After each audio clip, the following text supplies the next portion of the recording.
2 weeks ago, an AI competitor of Document Crunch released a free contract review tool. Contract review as a feature is going to be one-shotted. How do you respond to this?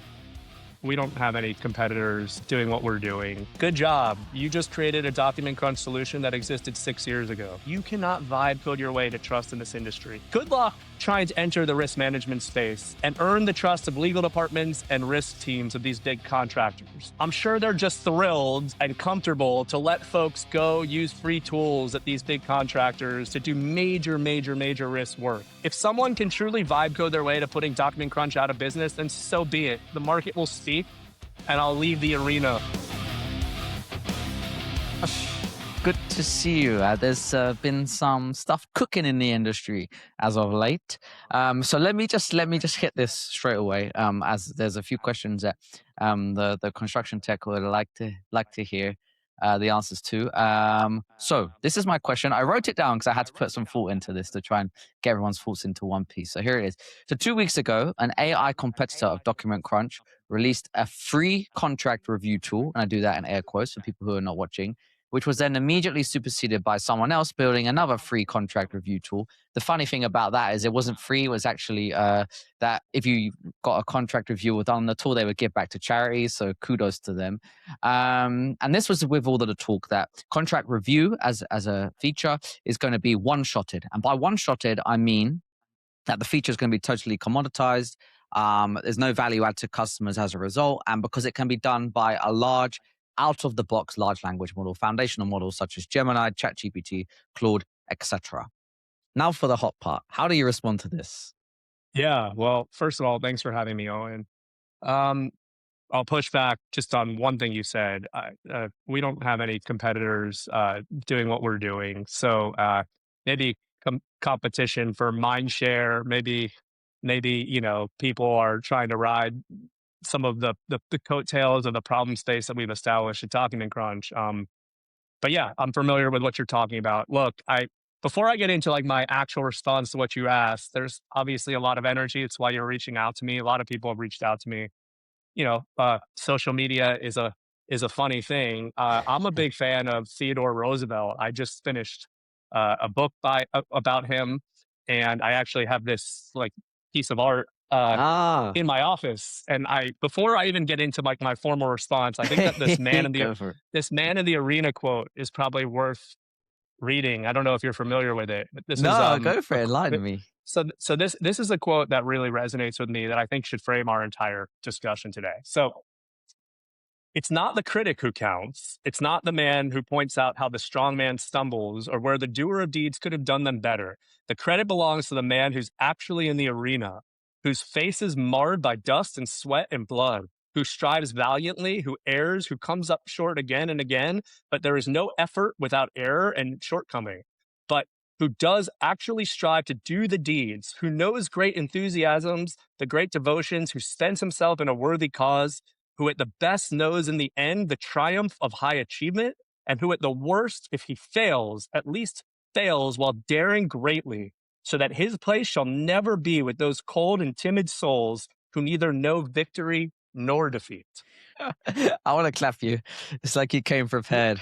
I love it. Well, I mean, again, I think you're going to get a lot of authenticity with me. And I read this quote to the crunchers all the time. There's a reason why I'm sitting in my office. Look, Very man, a lot of people can have a lot of opinions. Let me just start with like this founder game, being in the arena, it's hard. Being deeply devoted to do something great, it's hard.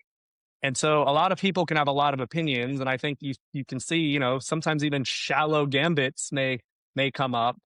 But at the end of the day, I'll just share with you, I'm so blessed and feel so lucky to actually be in the arena, striving valiantly every day to do something great for our industry. It's not easy. What we're doing is not easy. What other founders out there is doing is not easy. And I just wanted to remind everybody that nothing great comes easy. If it was easy, everybody would do it. And so anyway, I don't know, just this is on my mind a lot. And in particular, when you call me about this situation, that should be the ethos that I think governs everything we do. But anyway, let me get back to answering you like a little bit more directly. So here's what I would say. The technology is clearly on another level. right? The technology is increasing and it's on another level. So I applaud folks out there that are vibe coding solutions every day. But I want you to remember this. You can lead with this. I don't think you can vibe code your way to trust in this industry. You can vibe code a solution. Technology is good, but you cannot vibe code your way to trust in this industry. And when I think about trust, I think about it starting like, how do you gain trust? You have to have an authentic vision and mission, right? I think you know that our vision is a construction industry with no disputes and better relationships. And our mission is to empower project teams to confidently make great decisions every day that make their projects less risky and more profitable. And here's the deal. We've been chasing that vision and that mission for 7 years at Document Crunch, and me personally for over 20 years in my career. That vision and that mission comes through in everything we do. And trust is earned by relationships. It's earned by deep empathy and understanding. It's not earned by tech. And if the crunchers came to me today with some big gambit that wasn't in line with our vision and mission, I would politely tell them to go do this somewhere else. Because I am personally, I can't speak for others, but I'm not interested in pounding my chest to show technical prowess. What I'm interested in is being deeply committed to solving our industry's problems that I care about, right in the arena, like I talked about. That's where I'm at. And so to this end, I would say to all the vibe coders out there, whether it's this situation or otherwise, good luck trying to enter the risk management space and earn the trust of legal departments and risk teams of these big contractors. I'm sure they're just thrilled and comfortable to let folks go use free tools at these big contractors to do major, major, major risk work. But I'll just share with you, I mean, I'm being a little facetious. Candidly, that's not how this works. You know, trust is earned. Trust is earned. It's not vibe coded. And I'll just share with you. So like, that's my big thought on this. Like, it's one thing to create a technology. It's one thing to create a solution. It's another thing to earn the trust of our industry, which is so relationship based. Can't vibe code your way to trust. But while we're on that topic, look, if Document Crunch was just a contract analyzer, shame on us. But we've actually built something way deeper, which is deeply connected to the actual way that the work is done and the enterprise need for accountability and risk management in the construction industry. If someone can truly vibe code their way to putting Document Crunch out of business, then so be it. The market will speak and I'll leave the arena, like the quote said. But instead, I'm much more focused on all the things that make us great. And I'd love to talk more about that with you today, such as the data that we're now publishing about specs, contracts, and other workflows, right? Where you're getting an unnatural advantage working in Document Crunch, about us deepening our solutions at every turn so that they're the best in the world, not just some rent a feature of a large language model. And, you know, like to that end, Owen, like I'll challenge you a little bit because I know you wanted to ask me about this, but I think you have a role here. Rather than vibe coding, I think we should be talking about customer counts. I think we should be talking about customer stories. I think we should be talking about retention metrics. I think we should be talking about growth. I think we should be talking about industry partnerships where these legacy platforms are looking to partner because they see what we're doing and what we mean to their customers, not in some adversarial way, but because we're collaborating to make the industry better, which I know you started this conversation with. You know, this is an industry that's about trust and relationships across the board. And in this regard, Document Crunch is absolutely kicking ass. We've stayed true to who we are. We've continued to improve every day right in that arena.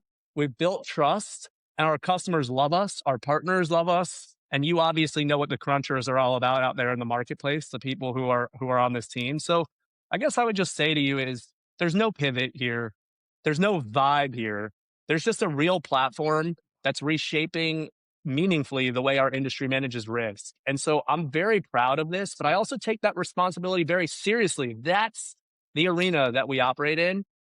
And I'm just very focused on continuing to keep building and to keep making a difference in our industry. And so I guess that's kind of the big picture on how I feel about this in general. Very good. I'm glad you got it off your chest. I can feel the passion. So I think your challenge, Josh, is whoever wants to vibe code Document Crunch, I'm talking facetiously here, can, but good luck vibe coding the relationships, the trust, and everything else that goes with it, and building a great company and business.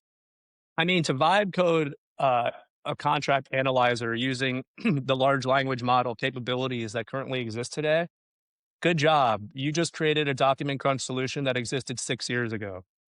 But like, just as fast as the technology is moving, we're on our boogie board and we're improving that every single day. So even if you could vibe code document crunch, which this is not even close to the platform that we have built.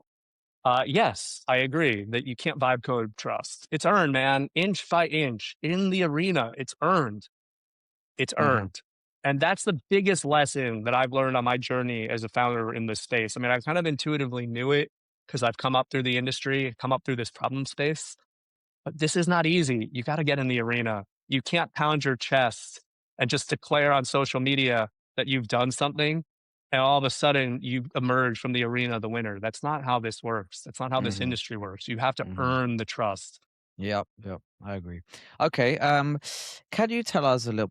Look, we're going to the features of Document Crunch. We're excited to hear like what new things you guys have been building. But just to that point, how do you, and not just pointing the finger at you, but AI generally within the construction industry and any other industry, in fact, how do you stay competitive when the foundational models are rapidly expanding at such a pace that it's hard to keep up? And like, yeah, every time a new release comes out. I mean, a year ago, you were thinking like, ah, it's not capable of doing that. A year later, you're like, holy crap, like it can do that now. What's going to happen in another year, etc.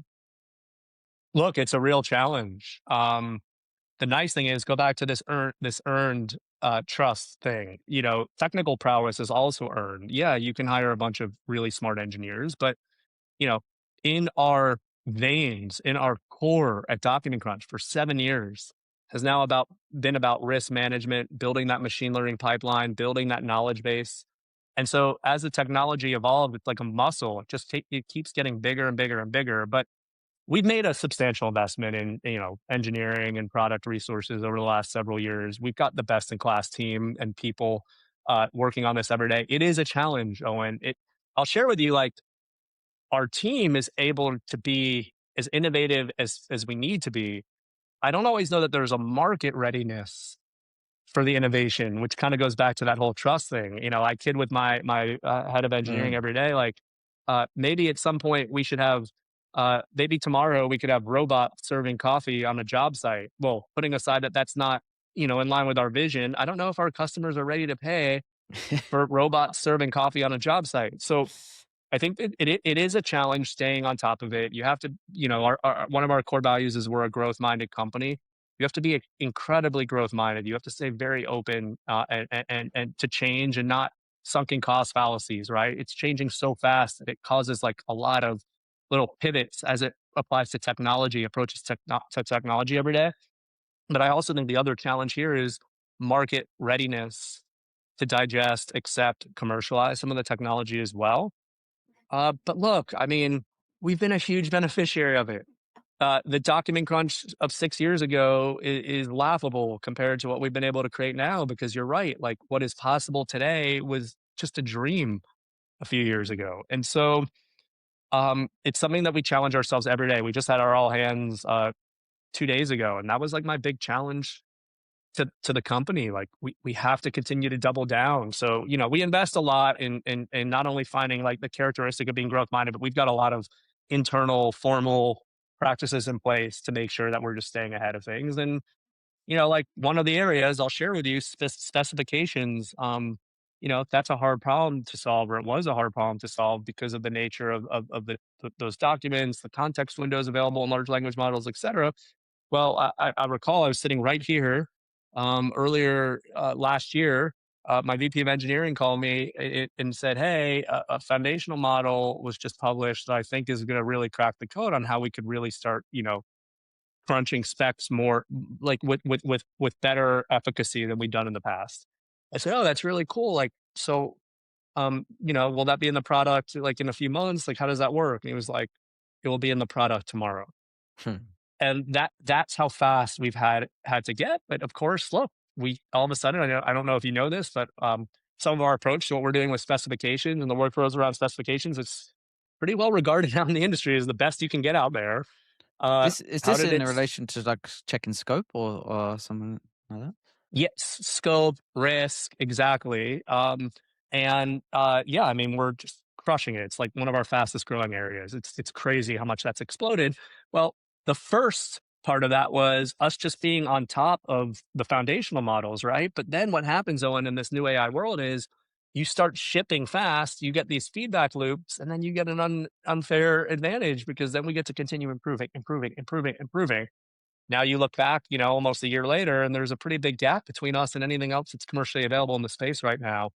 Uh, I would love to tell you more about that, but we have customers like pre-construction departments are in our product every single day. It's exploding because of our approach there. But yeah, it is definitely different. Mm-hmm. Uh, Going back to even what you started this discussion about, shipping a solution is easier than it used to be. Mm, But building a great product that solves last mile problems and provides unfair advantages to working with that product, that's where the challenge is. So it starts with empathy and knowledge and trust, but then it continues with just constant iteration, those feedback loops. So that's the other thing, Owen, like going back to customer counts and people that may be vibe coding things. Awesome. You vibe coded a contract analyzer. Do you know how many freaking contracts have run through the document crunch pipeline over the last 5 years? We probably are sitting on the richest collection of contract data in the world at this point. mm, Do you know how much customer feedback has flowed through our pipeline? Do you know how much empathy has been developed as we watched our customers go through that feedback and go through those workflows? It's hard to articulate, but imagine that every one of those little interactions is just another data point or another node that you just start connecting the dots. mm-hmm. Somewhere along that path, The you data start to moat look is up and established. realize just how big of a gap exists between you and whatever else is in the market or what some horizontal LLM's capability is. Mm-hmm, mm-hmm. Very cool. Um, what's your viewpoint on like using like a vibe coded feature exists as a lead generator for a product? Well, let me say a couple things. First of all, again, I'll just go back to something I said. If today my team came to me and said, we have some big gambit that we want to run that's pretty much not really related to anything we do, but we want to pound our chest and get attention, I would politely say to them, why don't you get back in the arena and actually earn something? Because we're focused on what we're focused on. Um, but like, look, I think that because it's easy to start shipping product, of course you could see like, well, maybe I could say this another way. Maybe putting aside lead generators, we're seeing now that it's like really good when people actually can feel the document crunch experience. And so I think you're going to probably see more of that like lead generation. I can't imagine that anything, Mm, um, I think it's I guess the answer is I think it's an emerging area. I think you could see more of that over time. And it makes sense because it is easier to get things out there. But, again, I think that our industry is smarter maybe than some give it credit for. And I think authenticity is important. mm, mm. Like, Okay. I don't know, maybe Document Crunch should put a free lemonade stand up online today. And maybe we could get some leads, I guess. Maybe we should start washing cars outside. Maybe we can get some leads, I guess. But like, to what end? To what end? Fair enough. I want great leads. I want leads that believe in what we're doing and the problem space resonates with them and they have a use for what we're doing. But I think, if the question is, can you use vibe coding to get attention? Sure. I'm much more interested in us getting and partnering with the people that and companies that really need us and that are resonating with the problem that we're solving for. Mm-hmm. Very cool. Okay, Josh, you teased us a couple of times. What's new? What you guys been? I mean, you talked about scope and specification. What's new Yeah, from the document crunch yeah. world? I think you know this, but if we started back in the day being used primarily by legal and risk management users in the space, which again, good luck with a vibe coded solution, just letting that just be like rolled out with that cohort, overseeing, these companies. But if we started there and, a few years ago, we were call it 95% used by that cohort. We're now only 10% used by that cohort. So over the last year, Owen, we've completely really year and a half now, but we're now being used a ton by pre-construction, by project teams, by project controls, operations, you name it.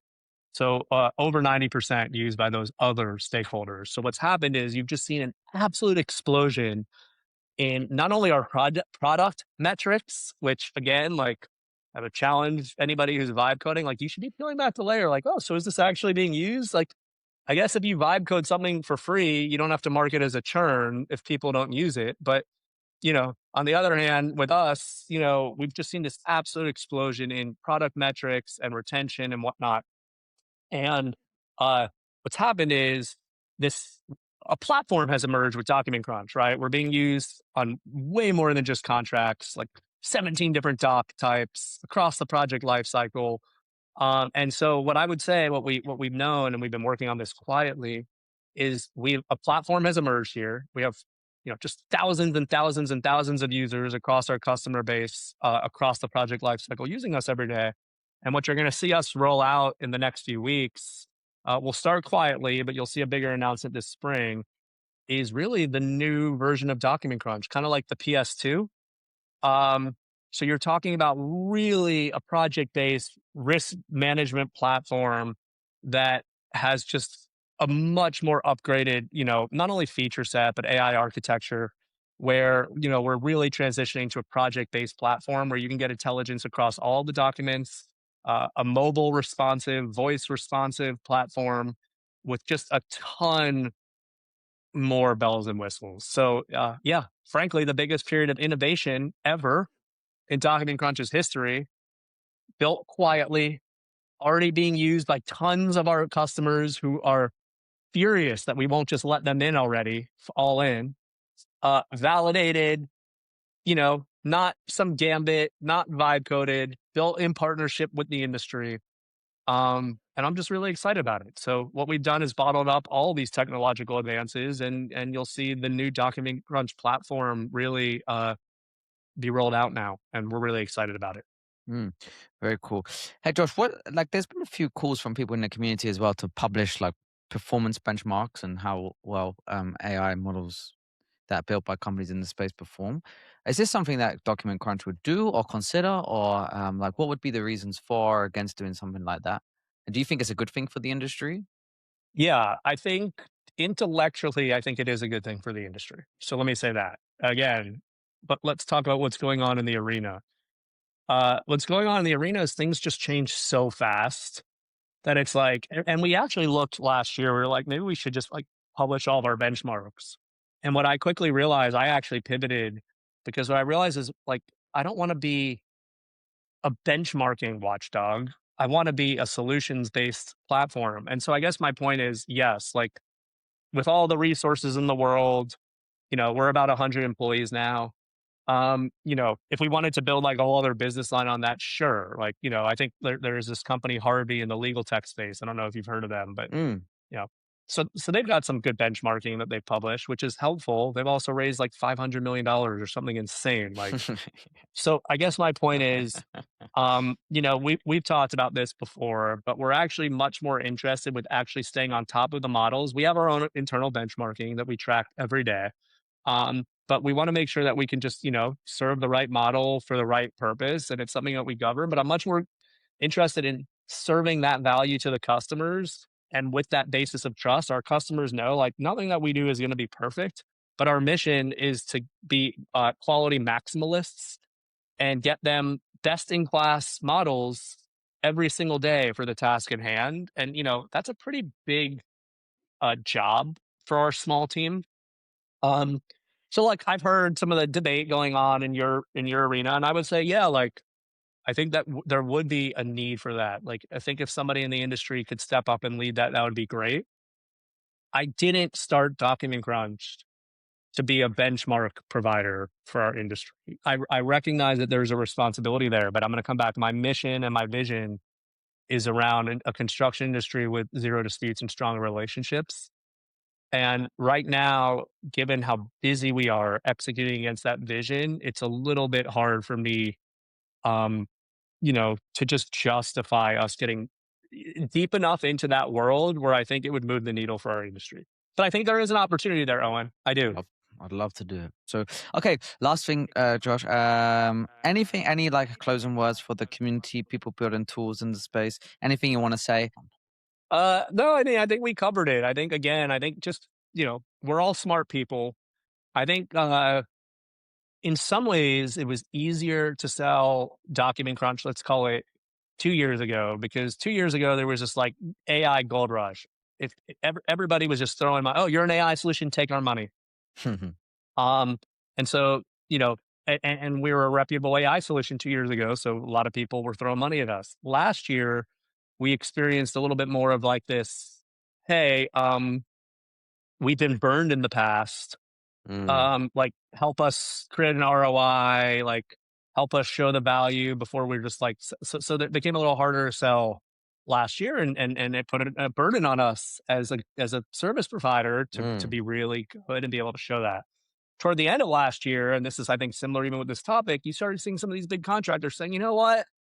We can just vibe code our way to some of these solutions." And you can vibe code your way to some of these solutions, but I don't think you can vibe code your way to a platform. I don't think you can vibe code your way to trust.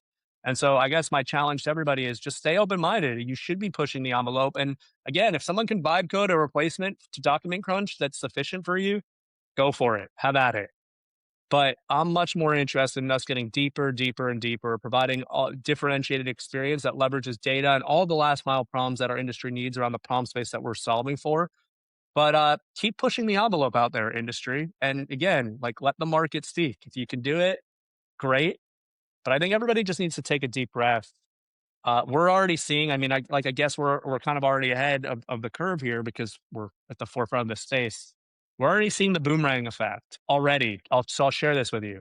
People that try to do it themselves. Oh, it's not as easy as you thought. Oh, we vibe coded it 70, 80% of the way there, but that's not where the magic happens. So we're already seeing it. We're already seeing a boomerang effect of companies mm. now that are coming back our way. And so, just be intellectually honest. Yes, the technology is good. You can maybe vibe code an isolated workflow, an isolated solution. But if you really want a deep, differentiated, solve last mile problems around big, meaningful problem spaces, I think it's going to take more than that. And so I guess the good news for all of us software companies out there is stay in the arena. Stay in the arena. Keep trying to be great. Put your head down and build something meaningful, because I don't see like this proliferation of AI being the end of vertical SaaS, or somehow replacing like the need for great Mhm. vertical software. So stay in the arena for you folks that are out there, and just keep pushing yourselves to be great. Keep differentiating yourselves. That's your burden. That's your obligation. That's what it means to be in the arena. Cool. Josh, thank you so much for doing this with us. Yeah, we appreciate your time and go back to building and get yourself back in the arena, eh? Let's keep crunching, man. It's all we can do. Keep crunching. Cool, man.